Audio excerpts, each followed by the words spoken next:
A big welcome from the Human Safety Net and Impact Hub to all of you. So my name is Alan Barbieri, and I am Head of Programs at the Human Safety Net, and I will be your host today.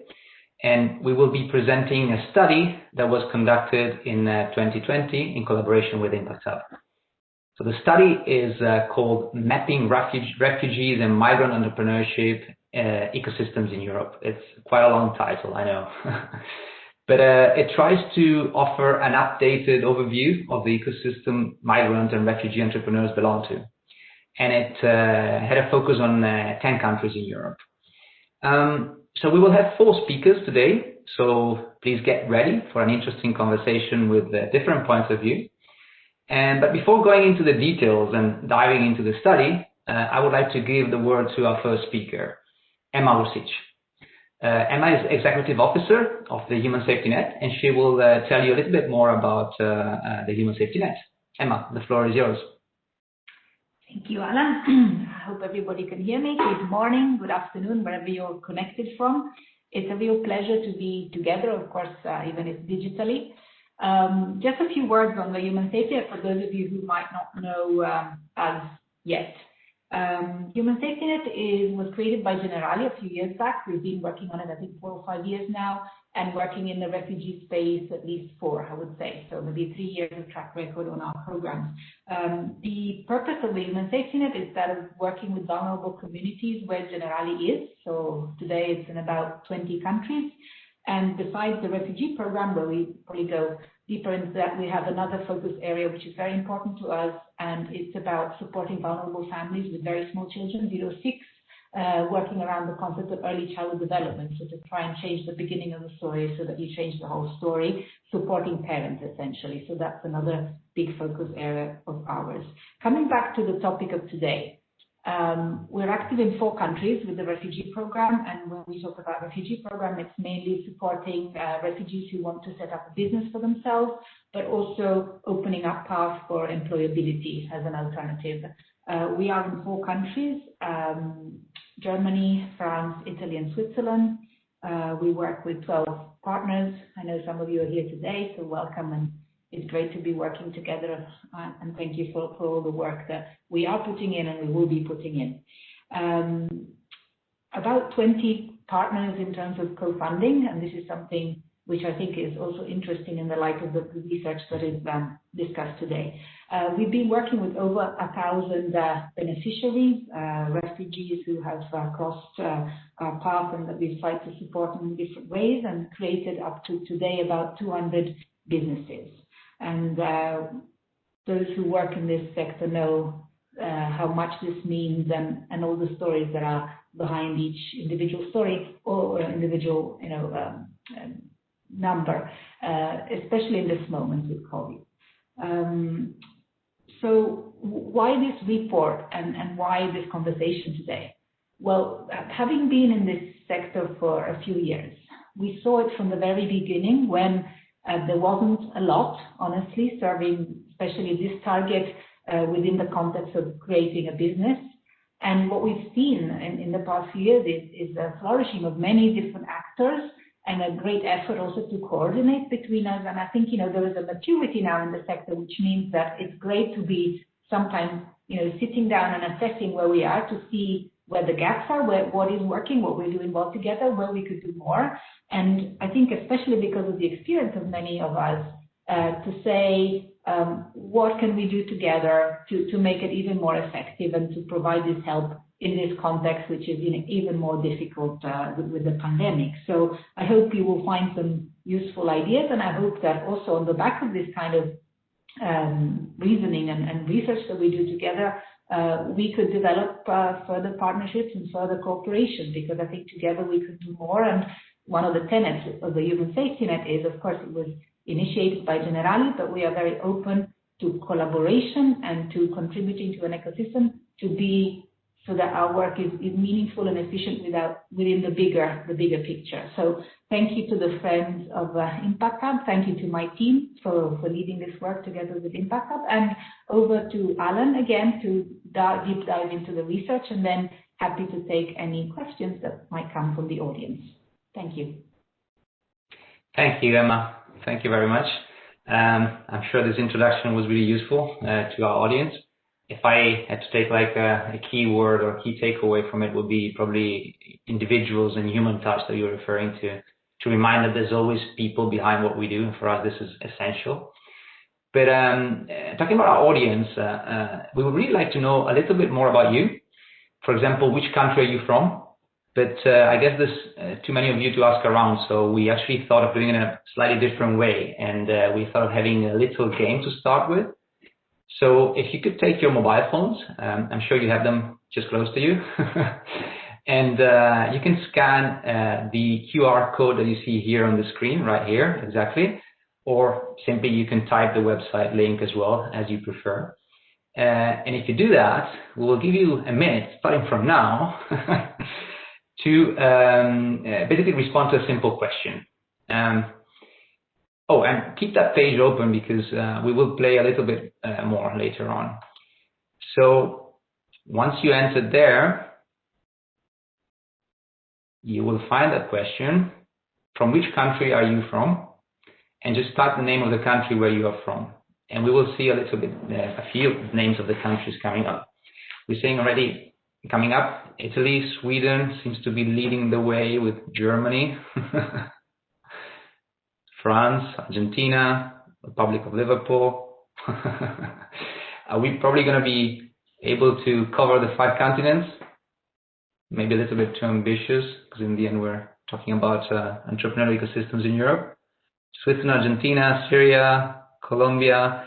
So time is up, and I think Italy and Germany seem to be the one leading, together with Sweden. But this actually helps us giving a bit of an idea to who's in the call, and there's quite a good representation, and a good diversity in representation. So thank you very much for doing that. And let's go back to our study. I mean, let's try to dive a little bit into it. So what is the essence of the study that we conducted with Impact Hub in 2020? In one sentence, I would say that it's about identifying systemic gaps in the Newcomers Entrepreneurship ecosystem. And then what we're doing here is to discuss potential collaboration to address them. I imagine that most of you here are probably part of this ecosystem in some specific way. Some of you might have first-hand experience as an entrepreneur. Others are maybe in the first line in supporting entrepreneurs. Others, might be another layer behind, like supporting the organizations that act in the first line. But regardless of that, where you fit in all this, I think that we all have a role, and often what we do is focusing on what we can do and change based on our expertise and skills. And that makes complete sense, don't take me wrong. However, if we do not put all these bits and pieces together, the risk is that we do not serve the bigger picture, right? And the bigger purpose, which is participating in the strengthening of the whole ecosystem. So, I mean, it's like trying to complete a puzzle, right? And putting together pieces that seem to fit with each other without looking at the whole picture. I don't think you can really get, quite far with that. So to me, this means, back to our ecosystem, a potential lack of collaboration with other stakeholders and potential lack of long-term planning as well. And we know that is not good, So collaboration often comes down to talk to each other, right? And try to understand what others are already doing. So to build on things as opposed to replicating things. And this is part of what we would like to offer to you today as well, right? A venue to spark discussions, not only here today, but also in the coming future among you as well. So this intro was to actually say that I'm very excited to be here and to be moderating this important discussion. I remind you from now that there's a Q&A session at the end. And also you can always type your questions in the Q&A box that you should be seeing here, right on the right side of your screen. And if you have a specific person you would like to address the question, just please make it clear. But without further ado, let me introduce you to the 3 speakers of today. So we have 2 entrepreneurs who will be sharing their stories with you, and we have a colleague from Impact Hub.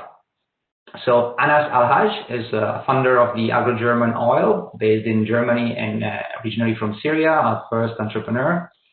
We then have Rashid Hampi, executive manager at Nexo Agence, and he's also Syrian and based in Turkey.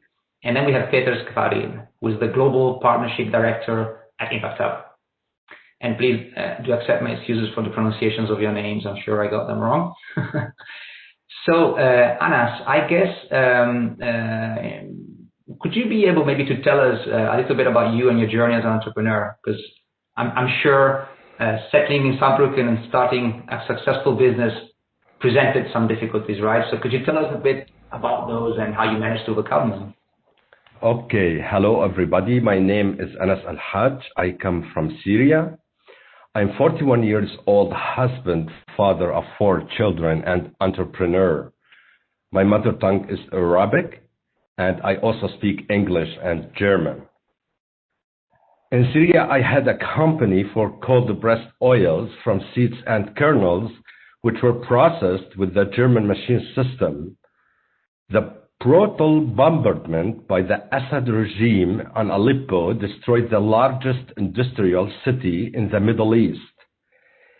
And as a result, my company and my house were completely destroyed, which forced me to flee Syria and take refuge in Germany in October 2015. At the time I arrived Germany, I thought I would finally feel comfortable after years of hard times and stress under the war, and that life in Germany would be easy because I speak English and I'm a man of experience in oil field.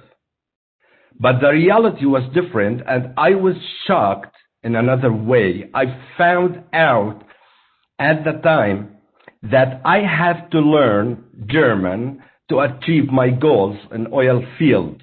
I studied the language hard. I endured all the known difficulties about the German language in order to prove myself to the German society, which gave me the safety and peace to live in Germany.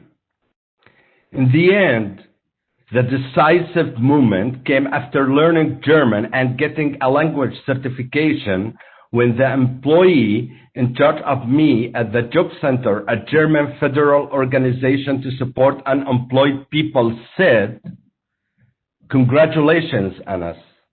Now you're able to speak German very well and you are ready to look for a job." Yes, looking for a job in any place, whatever it is. I told her, I'm not a car mechanic or something else.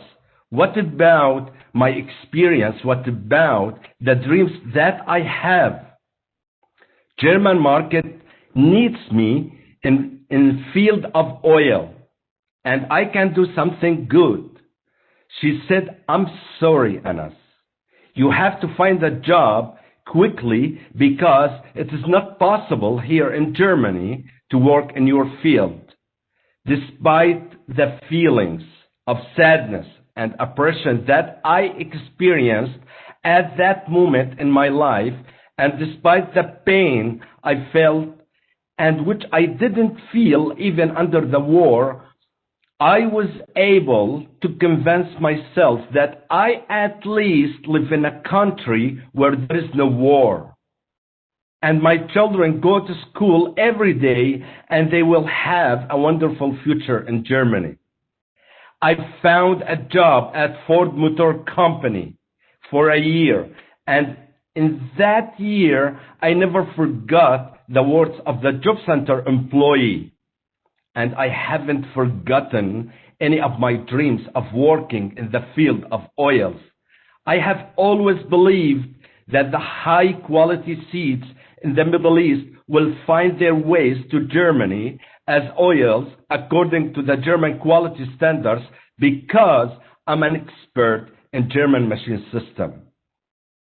Destiny was able to lead me to the prospective restart, the Human Safety Net at FIT organization, and I attended an entrepreneurship training for refugees. During a year, in this training, I learned a lot. I could optimize my language skills dramatically. I learned a lot how the German system is structured taxes system, and all the complicated business system that we all can imagine in Germany. The Perspective Restart the Human Safety Net program, a FIT organization, has made a significant contribution to understanding the most important prerequisites for founding a company in Germany. They were able to defend me in front of the job center and give me more time to build my company, and they are still doing that. In December in 2020, I completed the training of Perspective Restart of the Human Safety Net.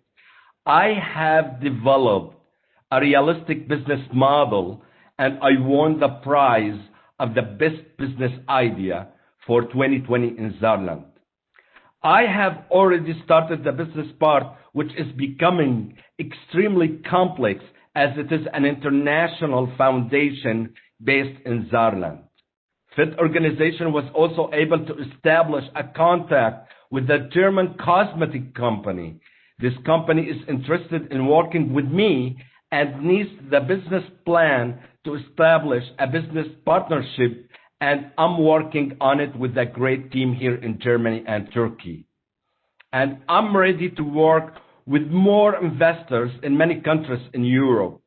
Yes, I suffered so much in Germany. It's been a psychological struggle for me to prove to German society that as a Syrian, I'm not here in your country because I just wanted to live in the beautiful Germany. I'm not here to take your job places or your social assistance. I'm here to be a part of this community. And I'm able to make my mark in the amazing business world of Germany. I will never forget what Europe and Germany in particular have done for refugees and Syrians, and even my children will remember that always after me.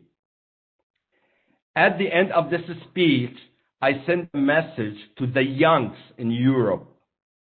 Please take the issue of voting in the elections seriously, because in the Syrian revolution, we lost 1 million martyrs, and we are still losing in order to get this right, the right that you have. So keep it and protect it. Thanks for your listening. Anas, thank you very much for your story. It's interesting to see how you managed to make your way through in Germany and to fit in the society in the way that you wanted to, right? Because too often we hear of job centers that maybe gently ask to people to find a job and fit into the society in the way they want, without taking into consideration their potential and especially their experience and their past. And that is wrong, not only on a personal level because you do not recognize the potential of a person, right? But also on a societal level, because by placing a person where he or she cannot add value, risks really increasing the wrong narrative around refugees, that actually being a burden for society is more than an opportunity for them. So thank you for being resilient there, Anas, and for fighting for it. And I'm really happy to hear that you found the support that you needed, and you continue to be what you've always been, a successful businessman. And thank you to FIT for their support on this as well. Thank you. So this brings us to our second speaker, Mr. Rashid Hafi, who is executive manager at the Nexo Agence. He's also a Syrian refugee who actually found refuge in another country, not Germany, but in Turkey. So Rashid, would you please tell us about your story a little bit and how it differs, also if it does in any way, from the one of Anas? Yeah, thank you so much. Actually, I had a somehow similar story with Anas and with a lot of people in Syria, where we had to suffer a lot from the war. At the beginning, it's not only about losing my career, my company. It was also to lose family members. It was lose hope and future in the country. I went out of Syria in 2012. I reached Turkey in 2012, and I started to focus on my entrepreneurial journey.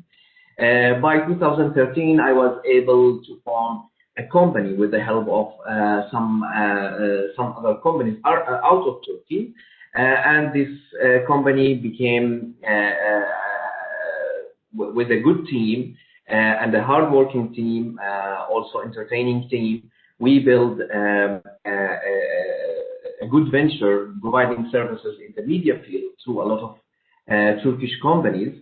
And in 1 year, the team gets bigger, and the services became very valuable in the market. And in 1 year, I was able to sell this venture to another company, which acquired the first venture.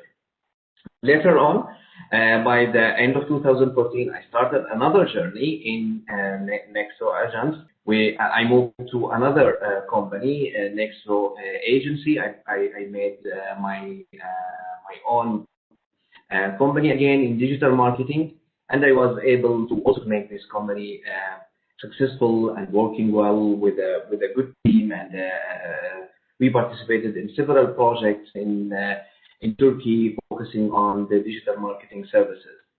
Later on, I also started to give the training and teaching in the same field for the Syrian people in Turkey, and the teaching was in digital marketing and e-commerce. I provided so many lectures, so many courses in different places. After that, I started to join different organizations and associations that are responsible for the Syrian business people, where I was able to hear a lot of stories, to know a lot of problems that the Syrian business people in Turkey are facing, the entrepreneurs, what they face. And I was also a speaker in the name of the Syrian business people in different conferences, in different places. I was to represent the Syrian business people in different conferences as a speaker. Later on, with the help of so many organizations, I'm providing consultations and information to Syrian entrepreneurs in different programs. I'm providing consultations in marketing and in business development with the help of different organizations. By the way, Impact Hub was also one of the organizations that helped me in connection with a lot of other organizations. Also helped me in a program called Tech for Refugees, where technological companies have been gathered and networked with so many big enterprises. Now I'm providing consultations for the Syrian entrepreneurs, also with the help of Impact Hub as well. And what I really noticed is that in Turkey, for example, where the majority of the Syrian refugees are, actually the entrepreneurial ideas for Syrian refugees are getting some help and support, somehow by government and somehow also by organizations, where a lot of organizations are trying to help the Syrian entrepreneurs. They are getting help at the very beginning of their journey with different type of helps. But they still need incubators. They still need more incubators. They still really lack accelerators, for example. They still need some help in order to be a successful entrepreneurs in the Turkish market. Had these facilities are available for them, then definitely the Syrian entrepreneurs in Turkey could provide more and more to the community and to themselves. I really wish that the study provided by Human Safety Net will lead us to more facilitations to the Syrian entrepreneurs in different countries where they are refugees. Thank you. Thank you, Rashid. Thank you very much. It's once again another interesting experience with, I'd rather say, also quite an evolution too, because it's quite impressive, I have to say. Worth noticing that you as a refugee entrepreneur are now actually taking part to the ecosystem of entrepreneurs in Turkey. And you already touched on an interesting point, which I'm sure will be dived into a little bit more afterwards when Peter will present the main findings of the study, which is this lack of accelerators that you were saying, or to put in more generic terms, the lack of support to refugees-led startups with a long-term growth potential, right? So that could also be very interesting, probably towards the end in the Q&A to understand and hear from others here in the call whether it is something specific for Turkey, whether it's something that belongs to more countries, whether we can actually talk about the European ecosystem, or maybe there are national ones that present differences more than other countries. But thank you again, Rashid. Thank you, Anas, again. And let us go back to some action now, because I think it was really interesting to have you a bit more active. We're in a digital forum today, so it's very difficult to interact. So let's try to see how you can be interactive, behind the screen. So I'm curious to see how much you actually know about refugees. You ready to be tested again? So we can actually launch our second poll now, and you can connect to the same page as before, or scan the code again in case you are not there. And here is the code in case you need to scan it again. Otherwise, you just connect to the website or open the page of before. You're gonna get the usual 30 seconds now to respond to the question that you're seeing now on the screen. So how many refugees arrive in Europe every year, leaving the country for different reasons? Wars, economic crisis, political persecution. I see that you're already responding there. A is more than 100,000, B is more than 500,000, and C is more than 1 million. I have to say this is not an easy one. Numbers are relatively close. I guess it is also a good way to frame the so-called refugee crisis, right? So time is almost up. More than 500,000 seems to be the preferred answer. And time is up. And you are actually correct with the answer. Congratulations. This is the source is Eurostat data from 2019. And, 500,000, compared to the population of Europe, which I think is around 750 million, it is not exactly an invasion, right?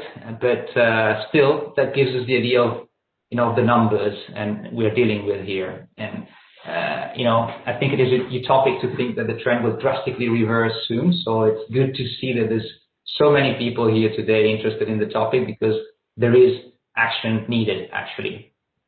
But let's jump to our second question now. We have another two coming. You can see it now on the screen. So how many refugees were successful in setting up their own independent business thanks to their entrepreneurial talent and previous or acquired skills? Numbers are even closer here. We have more than 1 million, more than 2 million, and more than 3 million.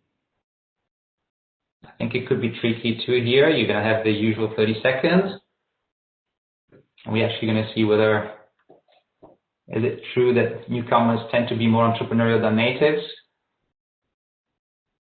Because high numbers here might imply that we do need a more structured sector around them. Time is almost up. Looks like more than 1 million is the preferred answer. Okay, time is up. The right answer is actually more than 3 million. Only 15% of you actually got that.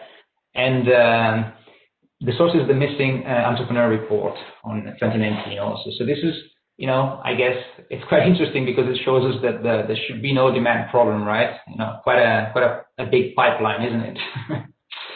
But the last question that I would like to present to you today, and again, you're going to have those 30 seconds, is about the business sectors on which our migrant and refugee entrepreneurs focus the most. Just a heads up here, there's more than one correct answer.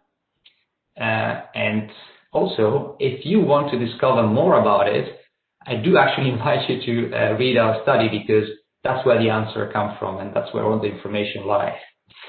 So Let's see, still a few seconds. Food production and gastronomy seems to be the preferred one. Import-export too. So time is up, and actually the right answers, as you will see in green, are exactly food production and gastronomy. That was actually quite highly voted. Small scale trade and retail, which was also voted, and handicrafts.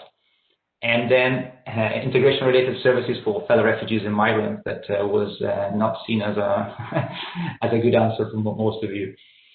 So as I was saying, like you can find more information about this specific thing in our report, in our study. And this also actually gives me the chance to introduce you to our next speaker.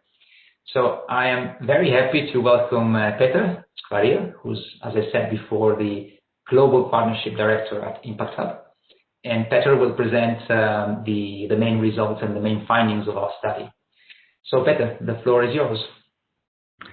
Thank you, Alan, and thank you, Anas and Rashid, for sharing your stories. I hope that some of the findings I'll be sharing also resonate with your experience.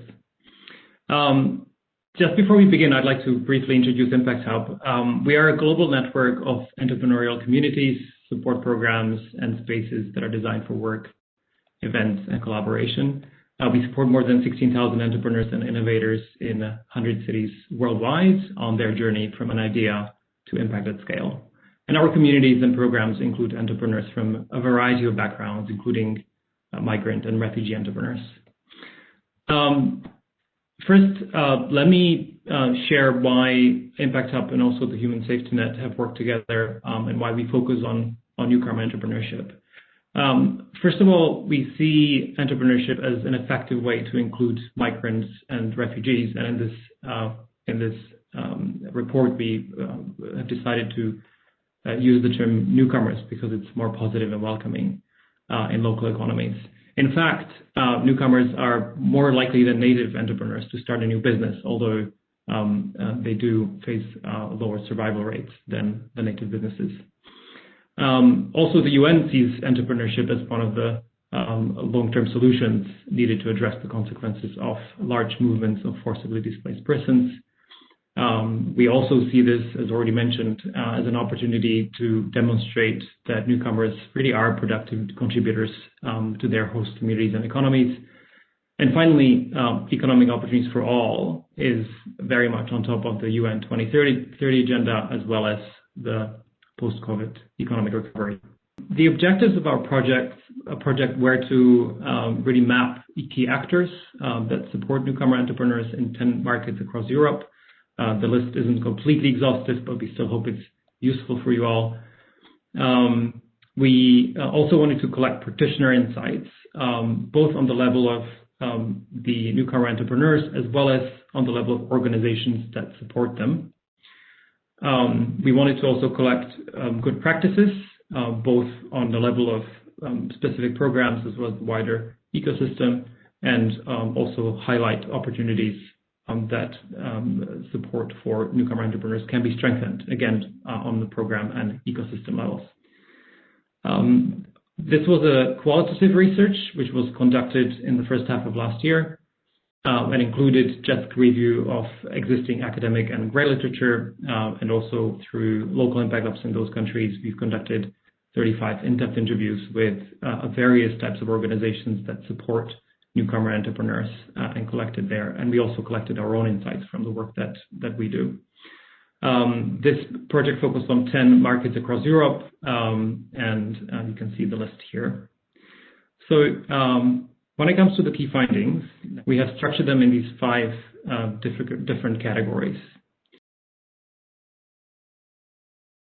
So starting with barriers to entrepreneurship, you probably won't be surprised, and I think some of those were already mentioned in the stories of Anas and Rashid, that newcomer entrepreneurs face additional barriers to entrepreneurship when compared with their native peers. And specifically, that relates to their legal status, knowledge of the local context, access to support networks, knowledge of the local language of the host country, in some cases also limited entrepreneurial skills, and also access to finance, which I will talk about later as well. In general, entrepreneurship isn't for everyone, and it is seen as a viable path for newcomers with higher education levels, secure legal status, and often at least partial secure income from parallel employment. When it comes to more vulnerable newcomers, vocational training and access to employment are seen as perhaps more relevant forms of support. We also wanted to understand what newcomer enterprises focus on. We've already covered the sectors. You knew the answer very well, so I won't repeat that. But maybe just generally, the sectors that you would find newcomer enterprises in most often are usually sectors with low entry requirements, where the newcomers can really provide value based on their cultural background and or experience of resettlement. We also wanted to understand the social impact focus of those enterprises. And while newcomer entrepreneurs are often focused on securing a regular income, very understandably, they often do create positive social impact by providing useful goods and services to their migrant community through the supply chain that often leads back to their country of origin, or by employing fellow migrants. At the same time, the concept of social entrepreneurship isn't very well known among newcomer entrepreneurs. When it comes to support needs of newcomer entrepreneurs, again, they differ from the needs of native entrepreneurs very much in relation to the barriers I already mentioned, but also they differ significantly based on their development stage of each venture. So at the very early stages of the entrepreneurial journey, idea or startup, the newcomer entrepreneurs usually require very dedicated support services that address the different barriers mentioned before. But when you move to startup or scaling stage, then the most value is brought by actually connecting and bringing newcomer entrepreneurs into the mainstream entrepreneur support services and networks. But at the same time, they're very, very often unable to access them due to, again, the same barriers that we already mentioned. What we also found is that the existing offering of support is very focused on the startup stage and with limited provision in idea stage. We think kind of one of the most important findings of the report is really that there is a lack of access to a coherent pathway of support services that would really support newcomer entrepreneurs throughout their journey, from idea to starting a business to growing it and scaling in basically all of the studied markets and countries. It's also important to say that newcomer entrepreneurs face additional barriers in access to finance that is needed to grow their businesses, and specifically that is usually because of their migration status, lack of local credit history, and collateral loans. We also looked at the needs of organizations that support newcomer entrepreneurs, and I hope that many of you will also recognize these. And you won't be surprised that funding comes first, but not necessarily funding from, on the program level. But what seems to be missing is really funding to strengthen organizational capacity of those organizations in order to enable further development of services and also to really be able to play an active role in advocacy. We also saw a need for knowledge sharing, and while that is very actively happening on a European and global level through a number of different networks focused on newcomer entrepreneurship, we saw a strong need for much more active collaboration and knowledge exchange within local ecosystems, and I'll talk to that a little bit later as well. There's also a need to really signpost entrepreneurs to different opportunities throughout the ecosystem and really refer them between different service providers and different programs. There's also a need to further build capacity and professionally develop program staff to be able to provide most effective support. And finally, there is a need for a coherent impact measurement framework that includes indicators both on the business level as well as the wider broader integration outcomes. Finally, we looked at this space on ecosystem level. You can see that we kind of assessed 8 different domains of the ecosystem, and you can see that sort of traffic light assessment next to them. And more specifically, next please, what we found is that, again, while Newcomer Entrepreneur Support Services exist in all of the studied countries, they are uneven and, most importantly, they don't constitute that coherent support pathway throughout the journey. There is also a disconnect between local organizations that, and those organizations that support social and economic integration of newcomers, the organizations that are specifically focused on entrepreneurial support. And so that very often results in a lack of collaboration, knowledge sharing, and provision of those holistic services. As you could see on the previous slide, policy and finance domains are really a key constraint in this space and in our efforts, and are important to advance, which leads us to some of our key recommendations. So what we think is important is to really mobilize long-term collaborations between entrepreneur support organizations, job centers, financial service providers, and social integration community organizations in order to provide that continuous entrepreneurial support. And this is both on local levels as well as across Europe. We think it's also important that we advocate to secure long-term funding and policies in favor of newcomer entrepreneurship, and specifically that would include relaxing conditions to start a business, improving access to opportunities to learn entrepreneurial skills and get work experience while awaiting the legal status outcome. It's also essential that on all levels, on the EU level, national, regional, local level, governments create dedicated funding instruments that make risk-tolerant and patient financial support available to newcomer entrepreneurs and channel it to the most high potential businesses. And finally, whatever will be the new services and policies and financing mechanisms, it's essential that the newcomers are actually included in that process so that whatever we would develop, it is relevant and accessible to them.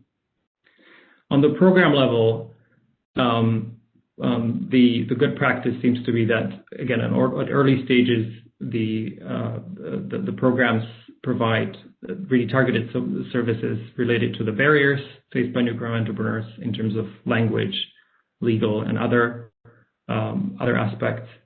And at later stages, we very much recommend that we all try to really include them and make it easier to access mainstream support services and ecosystems such as acceleration and investment readiness programs and networks of entrepreneurs, which very often today are not designed to be easy to find, and they're not designed to select and support newcomer entrepreneurs. We also recommend that support programs introduce social and environmental impact concepts, because that can produce and generate additional opportunities and funding opportunities for newcomer entrepreneurs.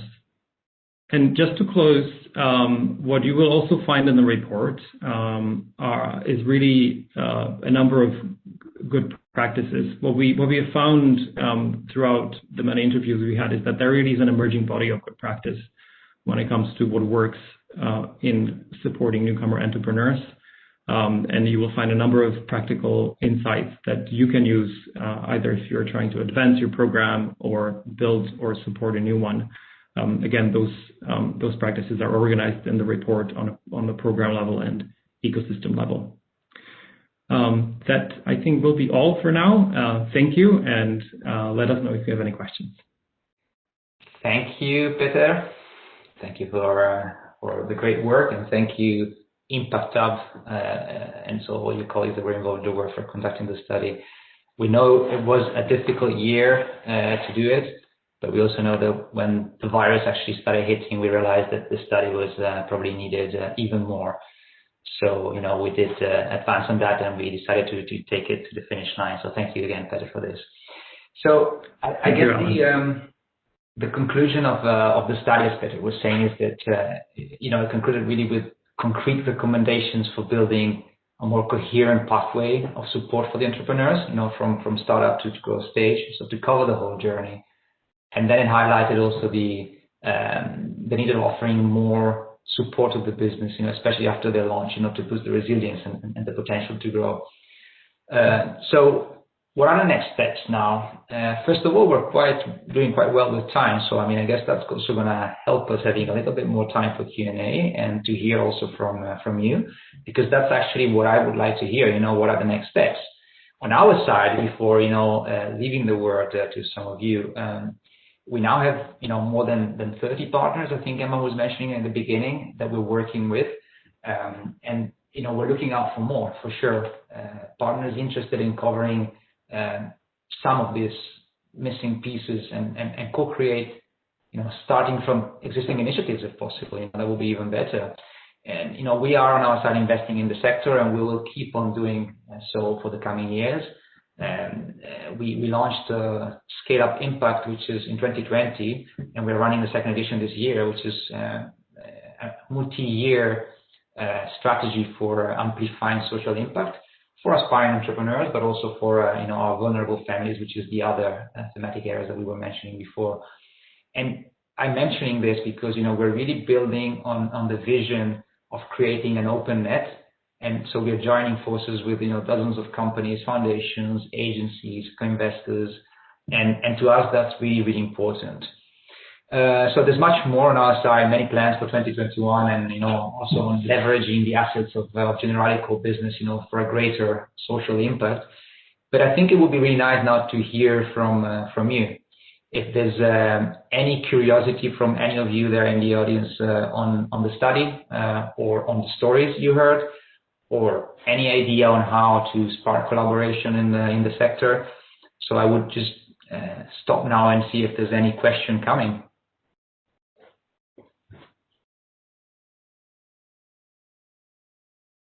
So I see a comment coming from Fulvia. Is there any plan to analyze the situation in other countries and/or continents, for example, Latin America? Well, this was not part of this study as of now. As you understood, we focused on 10 countries mainly in Europe. So as of now, and as of our work, with Impact Hub, there's no plan at the moment to do that. But never say never. I'm not sure whether Peter has something to add on this.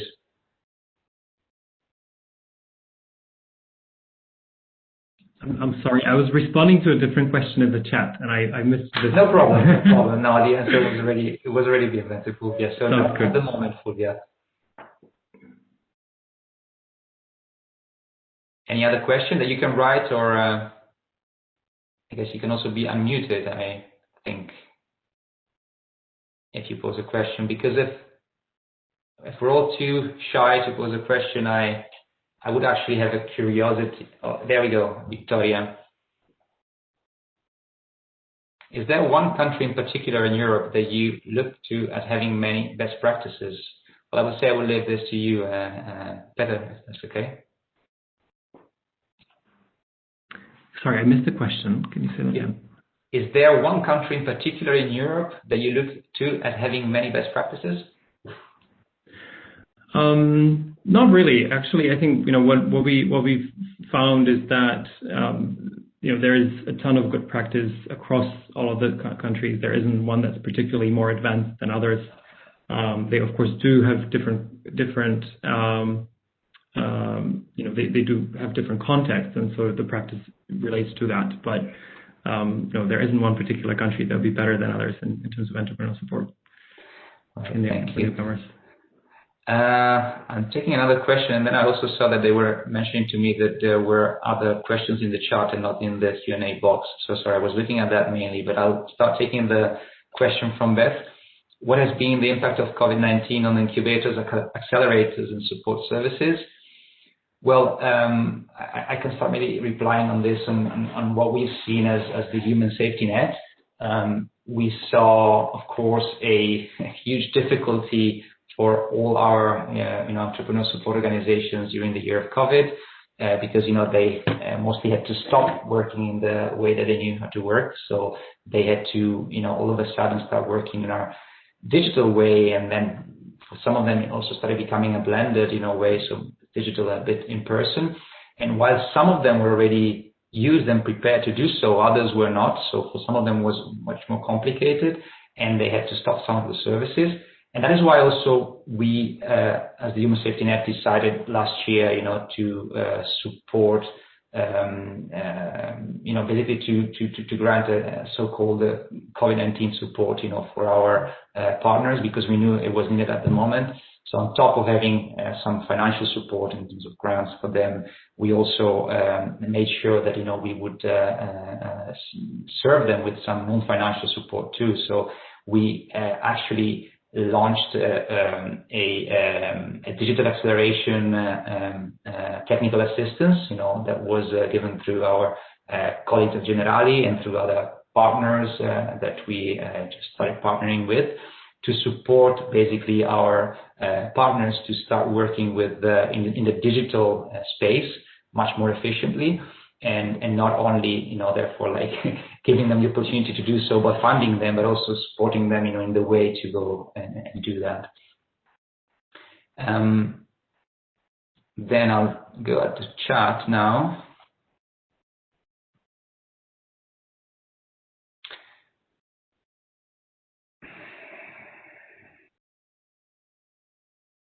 If you will share the slides afterwards, I guess that can be done. And then for Peter, could you be more specific in which way newcomer entrepreneurs have difficulties joining mainstream support programs for the next phases of their entrepreneurial journey?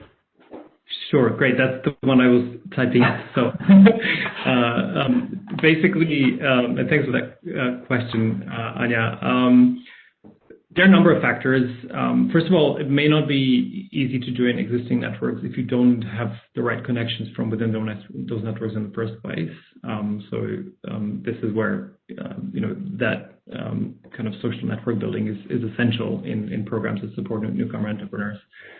And when it comes to acceleration and investment readiness programs, for example, one of the issues is that the way they are very often designed is to really look for the most successful, the most investable businesses already out there, right? And so their selection criteria very often make them very inaccessible to newcomer entrepreneurs, as well as other entrepreneurs from other types of vulnerable backgrounds, because sort of looking just for the best companies doesn't necessarily make you consider the specific barriers and specific contexts that newcomer entrepreneurs come from. And finally, also the way those programs support entrepreneurs in general may not necessarily reflect some of the special and specific needs that newcomer entrepreneurs have. Thank you, Peter. I also tell all of you that it is possible to get access to the study. It will actually be published on the Human Safety Net website right after the event, so you can have it there and download it there. And you also will be receiving recording of this call and a link to that to the study. Did you? This is also coming from Anya. If you found some best practices example of access to finance in any of these countries, and who were the providers? So yes, there are some, not quite as many as we would hope, but there are some microloans and microcredit tools that have been used in specific programs that we've also ourselves had very good experiences with, we just hope that could be more of a usual part of support programs and offering in the ecosystem. When you go to the report, there's actually a long list of all of the different organizations that we have identified in the mapping, which includes some of those that provide funding or access to capital. I don't know them necessarily from the top of my head right now, but you will find them in the report at the end. Thank you. And then there's a question from Colleen, I think, for Anas and Rashid. They could better respond to this. So how did you hear about the entrepreneur support programs which you joined? Because actually this, as she puts down, it relates to the barrier of newcoming lacking access to business support programs. So Anas or Rashid, if you want to take this one. Okay, can I answer? Of course. Okay. Actually, I have seen many posts about FIT organization here in Germany, but really I couldn't give the focus on it by reading. But when I was told by friends, German friends, there is an organization, they make this program, and yes, I called them, and it was interesting. By reading, it wasn't interesting for me. When people tell, it was more effective on me. And I'm lucky to meet people who told me at the time there is an organization can help people, refugees, and support them. This is what happened to me. Thank you, Anas. Rashid? I think if there's really an issue here, there is a lack of outreach plans for the entrepreneur support programs. UNDP recently started mapping for the entrepreneur support programs, the livelihood support programs in general, in order to provide better outreach. But really there is a problem with the outreach here. Some local organizations are working on providing better outreach plans, but still there is a need for outreach plans in a way that deliver the message of entrepreneurship support programs to as much entrepreneurs as possible. Thank you, Rashid. I think there's a question to THSN.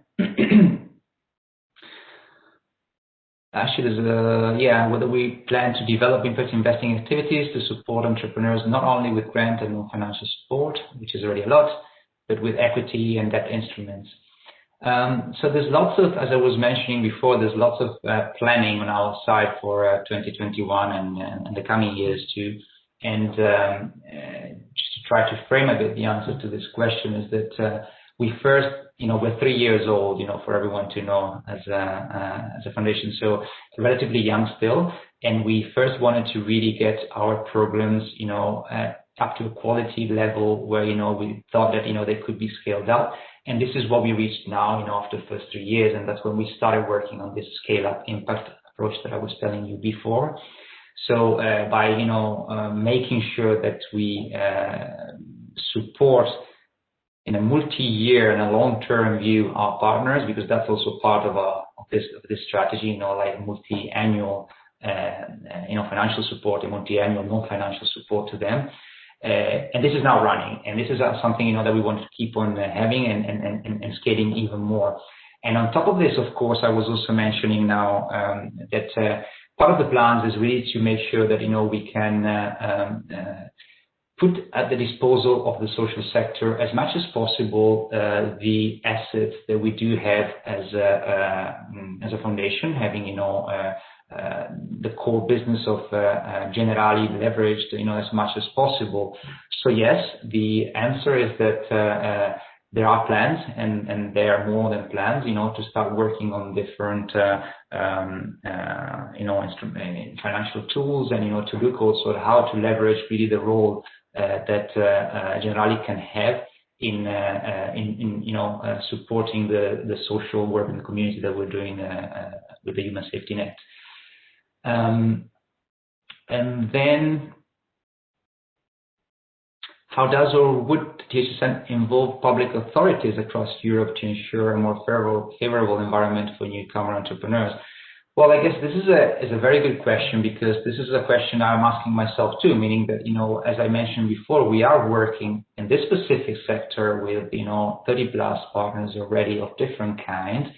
And we are now, starting to see some, opening with working with public authorities as well. We have examples, for example, in France, our colleagues at the Human Safety Net in France are working and together also with the government, with the labor minister there.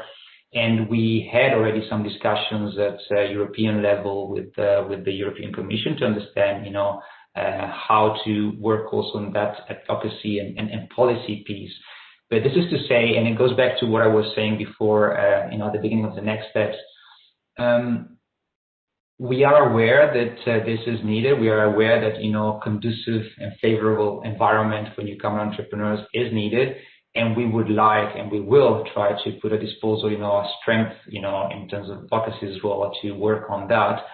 However, this is exactly where I think, where we need support from partners, because now we are focusing, and this is also part of our strategy to be focused on what we do in order to, get the right social impact.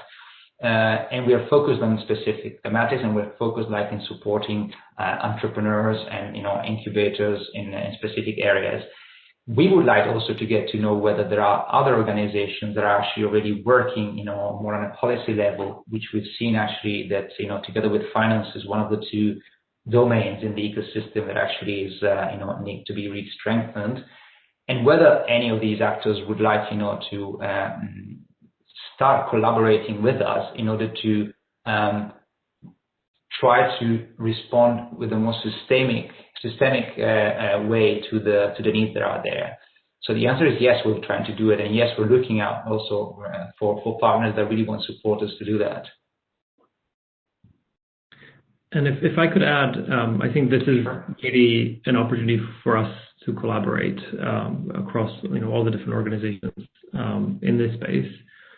Because we can really help each other using some of the data we all have, and some of the insights we have is to really help each other build a stronger case in terms of improving the policy and access to finance environment for newcomer entrepreneurs. I know that we all are busy with running our programs and supporting our entrepreneurs. But if there is one area where actually really collaboration with each other would make our own jobs easier, it is on this advocacy piece. Yeah, completely agree. Meanwhile, I also saw that I skipped Brendan's question, but I also saw that Matt from the Center for Entrepreneurs already replied to him on the chat. And well, I can confirm for the Center for Entrepreneurs that we do know them and work with them and believe that they do a great job. And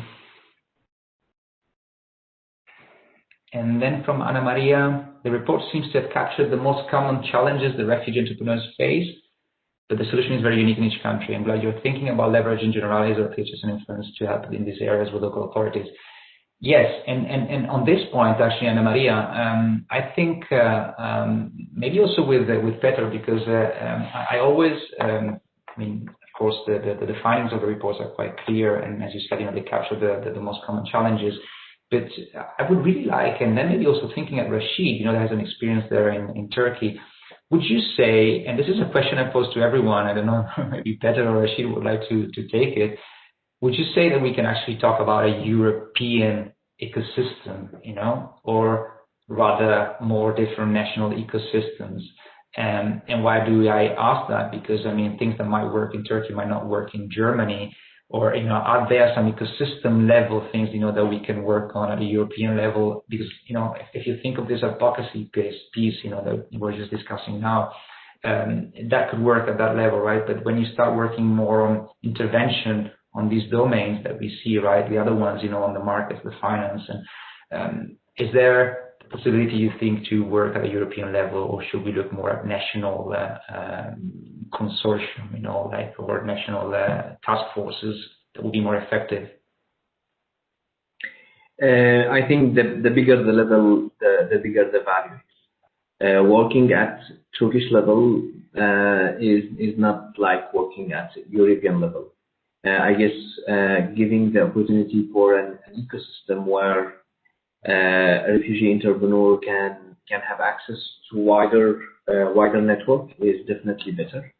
Because all of the examples of startups having access to different countries. An entrepreneurial idea for a refugee in Turkey might be very appreciated, much appreciated in other countries in Europe, and they may be able to make really good money and good success journey with working with different countries rather than being isolated in their own perspective, in their own local country. Thank you, Rashid. And from my perspective, both levels are important, right? Like what we're basically suggesting in the report is that within local ecosystems, what's important is that the existing actors connect, and not just those that focus on entrepreneurship, right? But really with those that work with newcomers in different aspects that may not seem to be related to entrepreneurship, but overall, this is a part of a wider integration effort, right? On the European level, that is also important, but perhaps we can focus on other things. We can focus on advocating for better policy, which may not be implemented exactly in the same way in every country, but there are some similar things that we can advocate for really on a European level. But the same goes for knowledge sharing and sharing of various resources. I think one thing that COVID has clearly how it has affected a number of programs is that we all have gone virtual, and so now it is easier to actually be able to access relevant expertise across different markets, if as long as it's relevant for the entrepreneur. Yeah, exactly. Which I guess also kind of links up with the last question that I see, and how important is the getting the digital and new technology competencies for newcomer entrepreneurs. I can talk on behalf of the Human Safety Net. We bet on that in 2020, as a response to the emergency of COVID. And as I said, we were really we struggled a bit. We were thinking how do we respond to the needs, and we saw that the needs sometimes were really, really basic and emergency related, and we tried to target those as well, to address those, and we did. But then we also didn't want to have a short-term focus only, so we tried really to look a little bit at the long term, and we decided that investing into the development of digital solutions for both the entrepreneur support organizations and entrepreneurs themselves was really, really important. And therefore, my answer is that it's very, very important, because now, even more than before, into this new digital world, or at least with most often a blended approach, you can also think of working without national barriers, even more than before. So connecting with different people, and technology, of course, helps on that.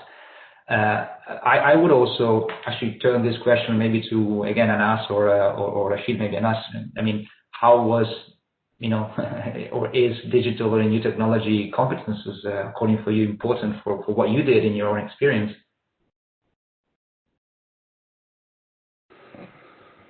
Okay, in the last year,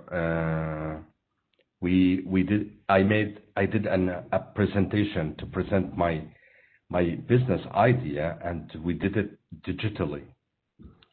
In the beginning, I thought it would be not successful to have a presentation without audience, without people, but really the result in the end was very good. And a lot of people, it was live, a lot of people in many countries around the world, they saw all the business ideas, they come from Saarland, from Germany. And I think it's good. It was good. It was success. It was really good to have people from another countries to see you, and they give emotions with you, and it was really good. Thank you, Anas. You're welcome. Well, we're getting close to the end and the time that we have available, so I think maybe we can take another question, which is not there. So if there's no any other question coming in, I would first of all urge you to connect with each other, not only with us, because I think that's also important. I mean, some of these, some of these comments in the chat I saw already kind of sparking that, new collaboration or relationship. So take, the chance, to do that, because I think that's also, as I said before, we want to create a venue where, you can collaborate not only with us, but among each other, with all of us, to really try to find solutions in a holistic way to the problems that came out, from the report. So I would say that if there's no other question, I would thank again all our speakers, starting from Emma, that presented the Human Safety Net at the beginning, Anas, Rashid, Peter, for the great work and the great presentation of today. And a quick reminder that the study will be available on the THSN website as of today. And as I said before, we'll also share the recording of this call for you if you want to hear back what was said. And thank you, all of you, for participating and for being here with us today. It's been really nice, and we hope we can do something similar again. Thank you very much.